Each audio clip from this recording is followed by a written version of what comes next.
This is a Marvel podcast now. It's all about the MCU. It's all about Marvel characters. It's all about the interconnected universe of films and television that have made up, goddamn, like 15 years of content. Okay? I hope you're ready. You should have seen this coming. And you know what inspired me? I went to see the new one last night. I went to see the new Doctor Strange movie. It's got your Benedict Cumberbatch. It's got your Benedict Wong. 2 Benedicts, 1 movie. You know, what are the odds? 6 years after they made the first one. Few months after they made the last Marvel movie. I finished the last Marvel show just like a week ago. The Moon Knight show. Got Oscar Isaac in that one. It's all over all the time, and now it's here. It's come to this podcast. I've bamboozled you for however many episodes, and now that's what it's about. Yeah, joke's on you. I'm vibing. I like it's called the Multiverse of Madness, okay? And I would say that it's maybe the most accurately titled movie, not just of these friggin' Marvel movies, but of any movie of all time. Because they say the word multiverse, which is a hard word to get into a sentence anyway. Even in a film as batshit as this, it's a hard word to get into a sentence. So you'll really notice it. And they must say it They must say it once a scene. Easily. So they say multiverse until you're like... You know when you say a word so many times that it just starts to sound weird? You're like, is that really a word we use in this language? That's so crazy. Again, unless you're in the physics circles or the comic circles, not really a word that comes up. So it's called Multiverse of Madness. They say multiverse, bang, bang, bang, bang, bang. And also, it's easily the most batshit film I've seen in a while. Like, I'm not a big Sam Raimi person. I was aware of him making the Spider-Man movies, like 20 years ago. And as a result of this Doctor Strange movie, I've become aware that he made the Evil Dead movies. Lovely. So apparently this is very of his style. But it's totally batshit. Just like, I've never seen a story move so quickly. It was just like bosh, bosh, bosh, bosh, bosh. Just hurtling through plot points. And like, given that they've made a bunch of other of these movies, these friggin' Marvel movies, and they've gone into like the 2.5, 3 hour mark.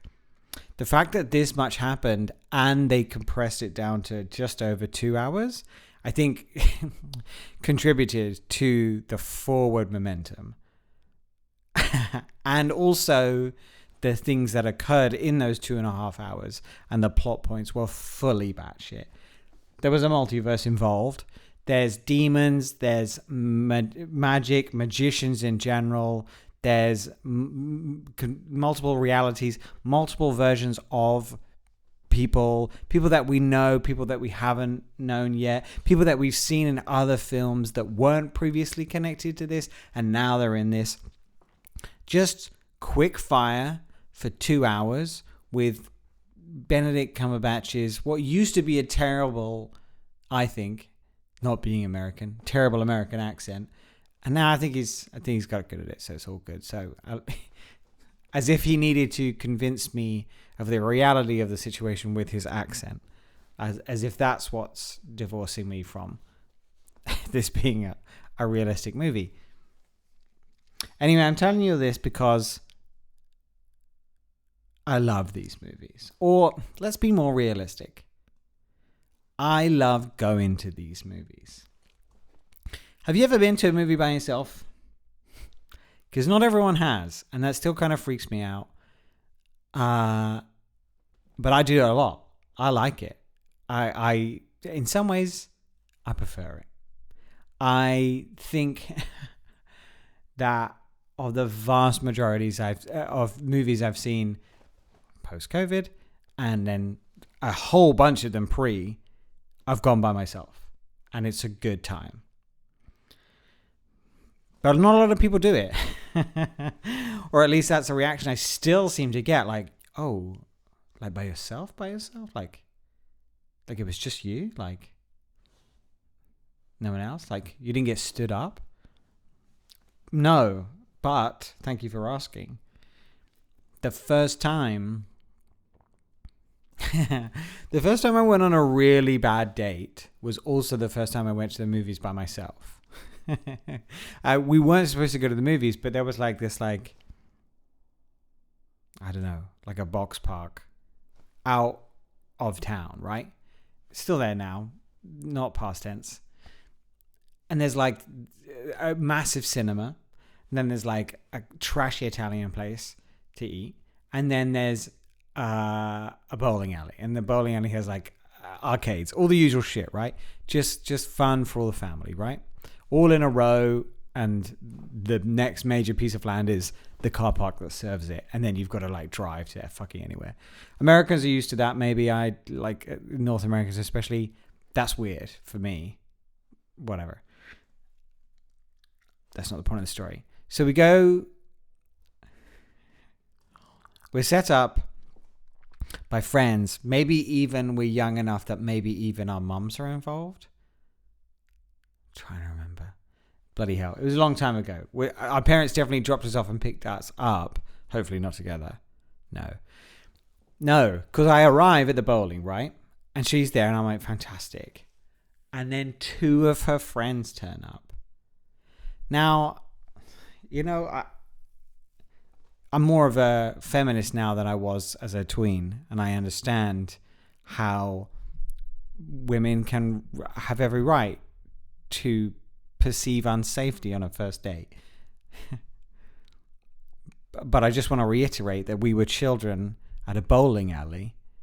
And I don't think that's what the situation was going on. So I don't want to deride inviting someone to your date. I think in today's climate, in today's world, if you're an adult, God, whatever, it's a good idea, right? In a lot of situations. But for me, this was deeply and profoundly offensive. First shot across the bows. Couldn't believe she did this. No prior warning. Want to be clear. Who knows if we could text. Can't place this in time. No prior warning. She turns up. Two of her mates are there. They proceed to... I talk to them more than I speak to my date. She gets very shy. Now, again, not going to judge people for being shy, but never been one for that kind of nonsense. So it's not going great, right? She's not the one. That's what I'm trying to tell you. Spoiler. She's not the one. And we bowl. And I just feel like, you know, you can either get like 1 or 2 games or whatever. You can get a number of games. And we play that number of games. And it's been this situation the whole time. My date's not really talking to me. Her friends are kind of giggling among themselves and trying to like G her up so that she might talk to me. But really, in reality, it's just me kind of sharing quips and like just fuming internally. And we get to the end of whatever games we've already paid for. And they're like, hey, do you want to do any more? And I'm like, nah, bro. I'm out. And I change out of my ridiculous shoes back into my normal shoes and I bounce. And I'm walking away. And it must be a situation where I'm like, oh, I'll call my mom after and she'll pick me up. Right? But I walk down the way and I walk past the cinema. And I want to say Star Wars Episode 3 is on. So I guess that places it in time. So do your research. We'll find out when that is. But here I am, a raging, angsty teen. I thought this was going to go great. I've got myself looking fresh for this date, and it's gone this awkward, friends of friends scenario. I'm not pleased with how it's gone. I'm feeling the need to treat myself, reward myself for looking this good, feeling this fly. At the beginning, I feel like I need to do something for me. I haven't seen the new Star Wars yet. I'm rolling past the cinema. I got time to kill. I go in. I watch the movie by myself because I wanted to. Because I wanted to see it. I was vibing the moment. I was vibing myself. And it was on. So I threw social norms to the wind. I bowled in that Odeon. I paid way too much for my ticket, obviously. And I watched that movie. And it was the greatest goddamn movie in my life. I felt amazing. I felt liberated. And I've gone on to do a bunch of other things since then alone, which, again, people frown upon. Like eating in a restaurant by yourself. Ooh, that'll get you looks, bro. That'll get you looks for sure. Yeah. And I remember at the time, like even maybe this got back to the date in question. She was like, "You did what?" And almost everybody else I met was like, you did like by yourself? Like just you? Oh, because you were meant to go to the cinema with the date, but then it did, like she stood you up? No. The date went bad, the date ended. To make myself feel good, I did something for me. And this is when I realized the magic of it. And so that was as a child. And I've done it many, many, many, many times since then. And now I'm at a point in my life. Well, I guess I'm at the same point in my life because I'm still watching Disney branded, large scale, blockbuster, sci-fi plus content in the cinema by myself. And maybe, just like I did with that first Star Wars movie, maybe I go later with people who I was planning to go with and we have a fun communal time amongst us. But I go by myself. And so I've continued to do that. I think probably, yeah. Maybe the only one that hasn't been Marvel / Disney / Star Wars went to see Annihilation by myself. Again, because I know no one wants to see it. I know I'm vibing it. And so I feel like it's in the cinema. I'm not gonna wait until it's on Netflix. I'm gonna go and see it. And I think people freak out at that. But again, I love this experience. I recommend it to everyone. And especially with the Marvel stuff, it has allowed me to get deeper into what has become, a passion for me. Okay? Ever since I was a kid, like I was reading the Spider-Man like comics, I loved them, like in a real print media form. Then we had these like amazing cartoons, the Spider-Man cartoon, the X-Men cartoon, phenomenal. So these characters have always meant something to me. I loved them. I would consume as much as possible, but comics are expensive. And, when you're younger, you got disposable income. It's probably not going to go on this printed thing that comes out, once a week or month or whatever. It's not, economically it becomes a poor decision. But then they started making these movies, and the Spider-Man movies with Tobey Maguire were great. And then they made some other ones, but then they started making this series of interconnected movies. And I'm not really sure. I'm going to say Tumblr because that's what I was using at the time, I suppose. Like I wasn't yet on Reddit. I wasn't reading these magazines anymore, but I became aware somehow that first Iron Man movie, which is like 15 years old or something at this point, that first Iron Man movie was going to be one of many. They were going to give a shout. And they were going to put these characters together. And I remember seeing that first Iron Man movie. And at the end, I want to say there's a nod to someone else. Maybe it's Thor, the hammer. You see that. And that's when they introduce this whole idea of like, you kick around and then after the credits, they show you a little bit of a teaser of the next one. And I don't know why I was already prepped for that. I know I sat in the credits being like, something else is coming at the end. And after this, even before I saw the hammer, I'm like, oh, and they're going to make a Thor movie. So I was clued in. And I was dialed into what was happening with this interconnected, high budget universe situation. And again, this would probably be a better story if I could tell you how that is, but I don't know. But what I do know is that I'm like, oh, like to friends or whatever, I'm like, oh, and they're doing Iron Man and then Thor. And people are like, who's Thor?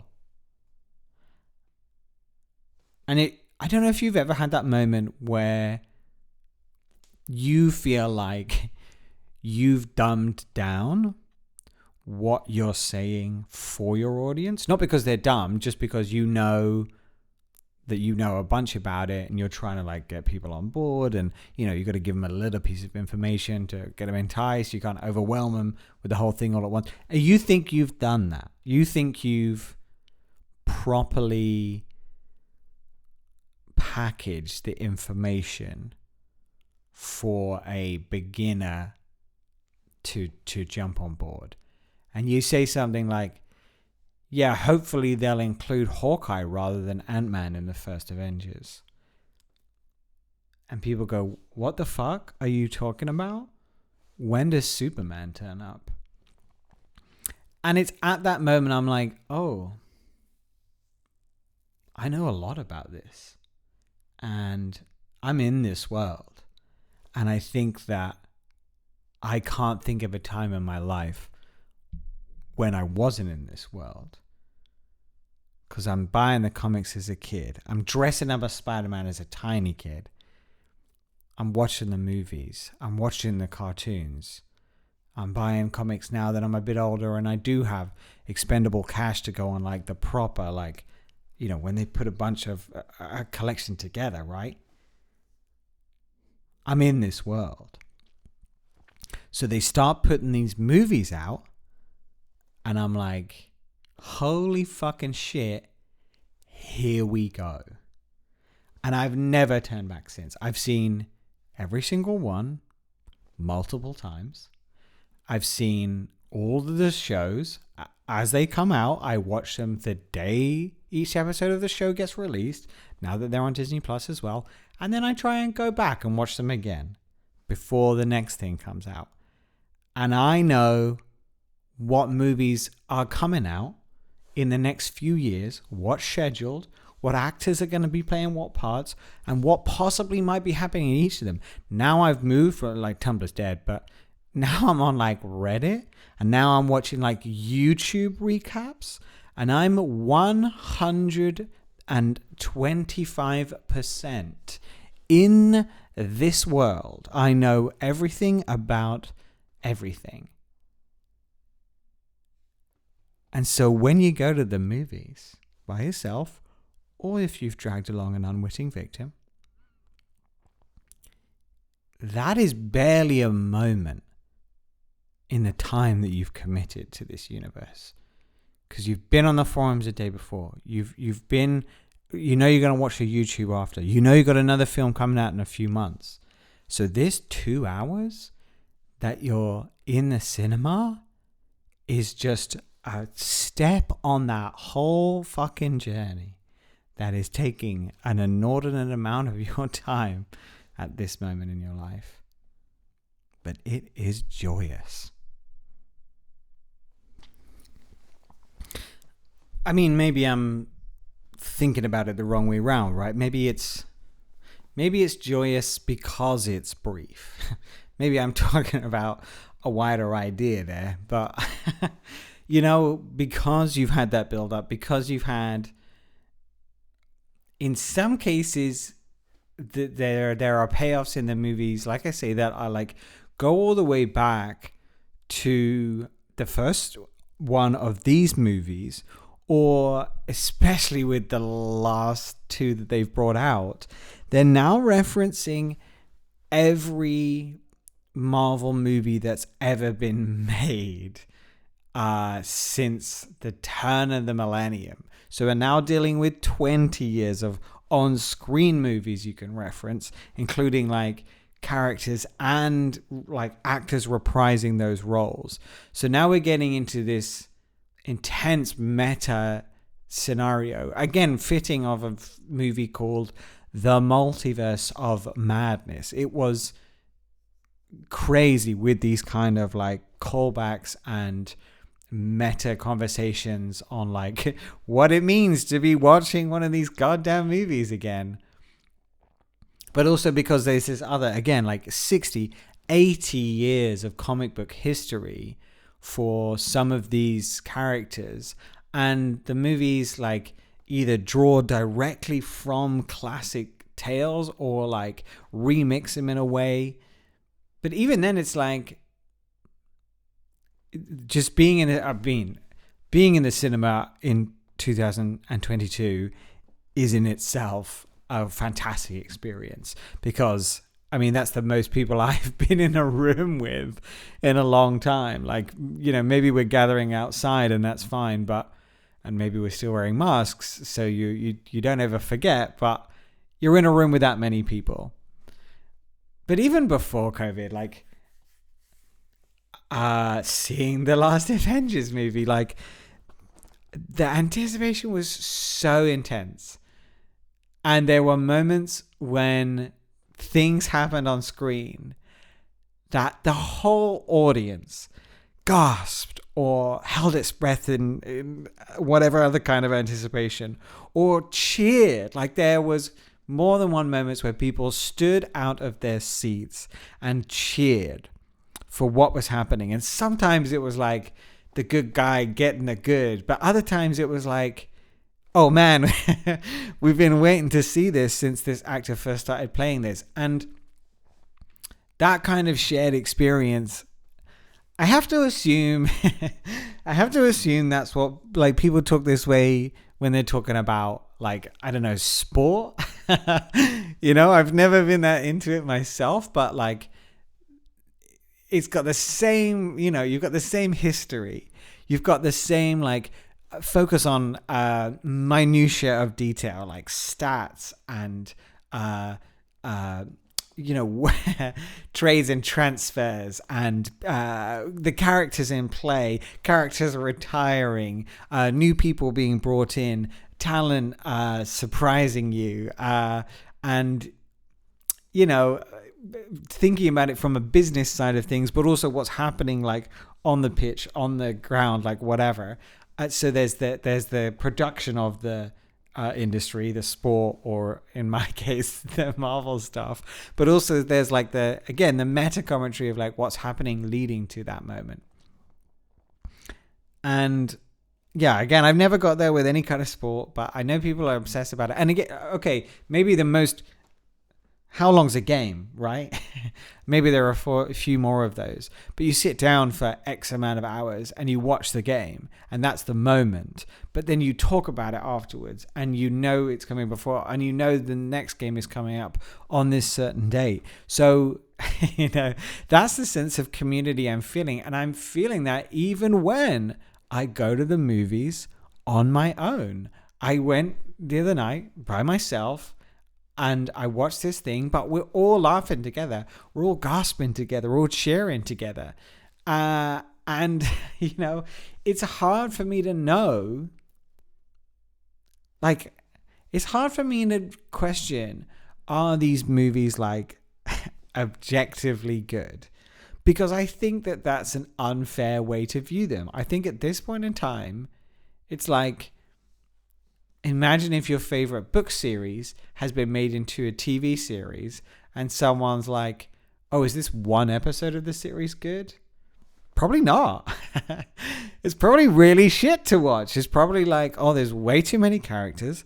I've got no idea who they are. I don't know how they know one another. And I feel like there's something going on here that I don't necessarily understand that like isn't really being mentioned in the show. And so the super fan, me sitting next to you, will be like, yeah, well, this character does this, but like what you really need to know is in season 1 they did this. And what you really need to know is that that's a reference to in the books when they did this, but they didn't include that here. So there's all these layers of how much you can be into this stuff.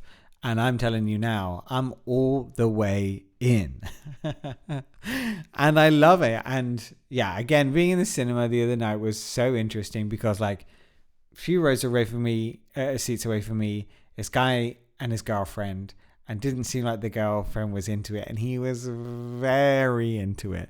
But also there are moments that he obviously was like, what the fuck is going on? Where I'm like, oh, interesting. This is probably a nod to what I know is coming in the movie that's coming out next year. And so I knew more than him. But then there's these guys, for some reason, Italy does intermissions.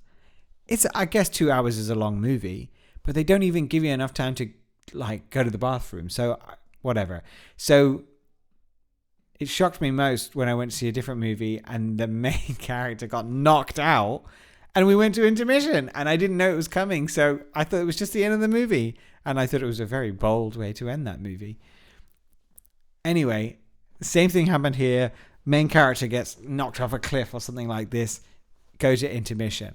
And there's 3 guys on the row down in front. I mean, of course, we're all guys. But 3 guys are on the road down in front and they're talking about it. And they're like, oh, well, I think this is going to happen. And, I think they brought that character in because they're actually going to do this.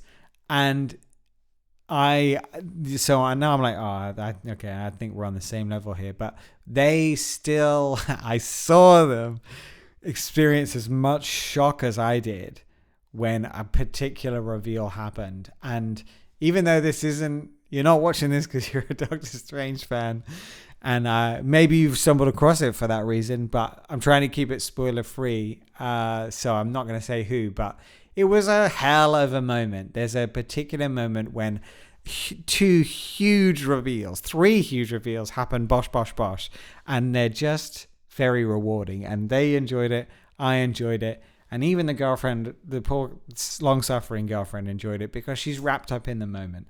And that, if we're judging cinema and we're judging the movies by anything, then shouldn't we be judging them by that? Like, we're all just having a good time. And I have my passion, and that maybe that's more than other people in the room. But we're all just having a good time. So, whatever. And I think what I struggle with is that, like, given how much time I do spend on Reddit talking about this, theorizing,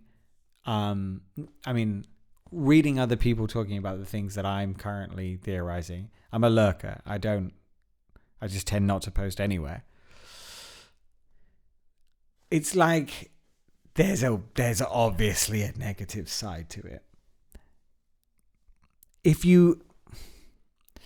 you're in a space where the head creative person of the series of superhero movies is himself an outspoken superhero and comic nerd,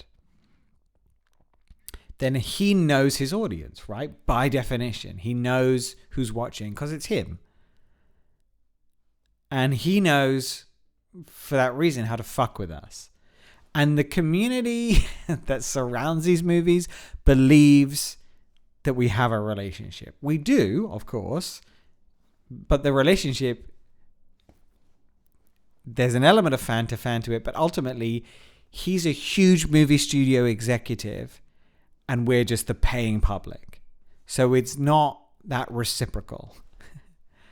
And also, we're commenting on a movie that came today. I don't know when this was filmed, like a year ago, more. And, when did it finish post-production? Like, when was it all of these things. So, like, it's not really a free-flowing two-way conversation.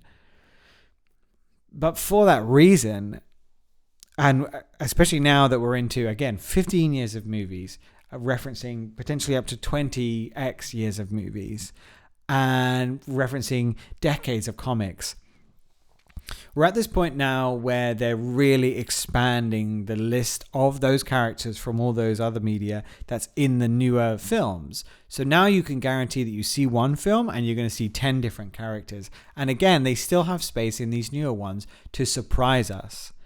And the problem is that Reddit goes like, oh, well, I wanted this person and I wanted this and I wanted that.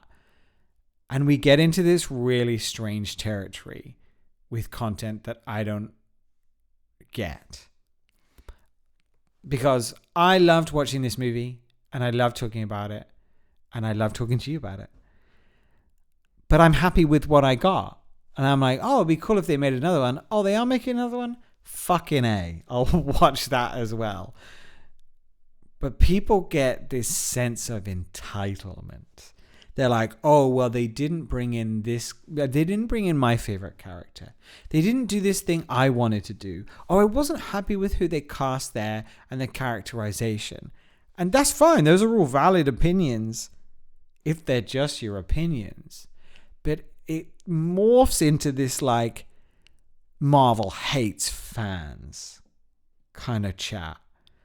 Oh, they're just disregarding their audience. They don't understand who we are. It's like, okay, for one, these are some of the most successful movies of all time, just financially. So they do understand how to make a movie and how to market and sell it. So why would the executives of one of the biggest companies in the world be like, let's alienate people, right? That's not happening. Just to be 100% clear, no one is waking up and being like, fuck them fans though. And also, what a strange reaction to have for you to have to say like, oh, they didn't do exactly what I, a single member of this great unwashed, wanted to see, this really obscure thing. They're now bad. I don't understand that. Like, they might not suit your tastes anymore, but they're not bad. It hasn't gone bad because it's not exactly what you want to see. And it reminds me of the conversation about like music. Like, I really appreciate when my favorite bands evolve their style over time. And a great example is Radiohead. I absolutely love Radiohead. Every album's different. It builds on what's before, but also it subverts what's before. So they're always changing, always doing something new, trying new genres and styles, etc. And people say like, oh, after this point, Radiohead sucked. It's like, they sucked in your opinion. Like, it's not your taste.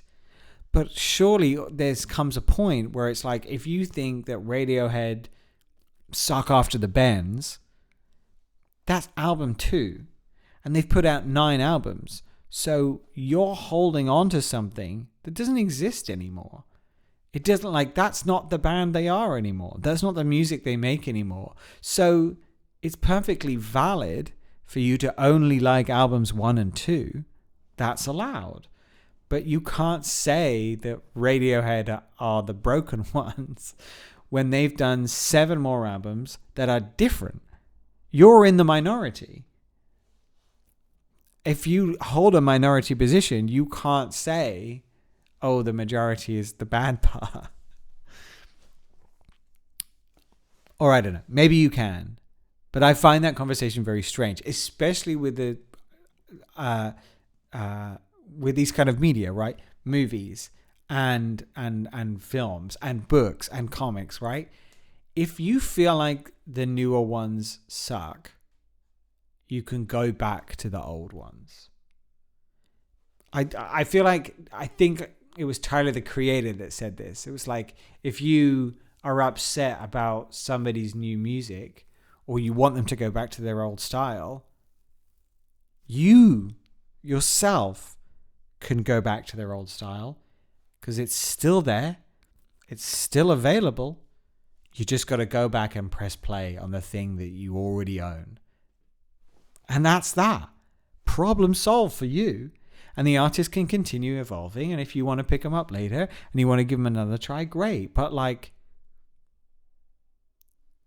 there's this idea that like, oh, I didn't like the latest ones, or I don't like where it's going, and therefore the whole thing is bad. The whole thing is poisoned, and now we have an aggressive relationship. I just remember the end of like Game of Thrones. Like, that was an amazing TV series for like 4 seasons, And then it got bloated, and then it got big, and then everybody loved it, and then it like jumped the shark of like what, or jumped beyond the written material into just being a show, and it was bad. The last few seasons were bad, but that doesn't make the season 1 to 4 also bad. They're still good, and you can still go back and watch them. You just can't watch to the end of what was publicized. And so here I am, like, vibing Doctor Strange, the new one. And people are like, this sucks. I don't understand where this is going on Reddit. They're like, they should have done this. They should have done that. Marvel fucking sucks. And I'm like, okay. But you've spent 15 years watching these movies. You loved so many of them. They've meant so much to you that now you're on a forum talking about how bad they are. Then maybe you just don't like this one. And that's okay. And maybe the next one you'll like more. There's definitely going to be another one coming down the pipe. And then they'll run out of... This will stop being hot. People will stop going. And maybe you'll be the first to stop going. And then they'll stop making them. But we'll still have the DVDs of the first Iron Man. And that's the one you like. So you can watch that forever. And so... I just wish that we could focus on that aspect of it more. That there's so much that is created that we've enjoyed. Those first few episodes, the first few books. Maybe it's the middle few episodes. You didn't like where it started. You don't like where it is now, but you loved that part. Like, you're allowed to just enjoy those moments. And you don't have to hate on the whole thing because it doesn't perfectly fit your vision of what it could or should be. You know, you can enjoy it and you can have the moments in the cinema with everybody else. And just allow yourself to enjoy those. The shock and the surprise. And it doesn't have to fit perfectly your vision. And in fact, if it doesn't, maybe you would enjoy it even more. You know? And maybe you can... end up taking more people to the cinema because more of you enjoy it because it's getting better. Or maybe you can be like me and go to the movies on your own and watch whatever you want to watch. And that's what I think the problem is.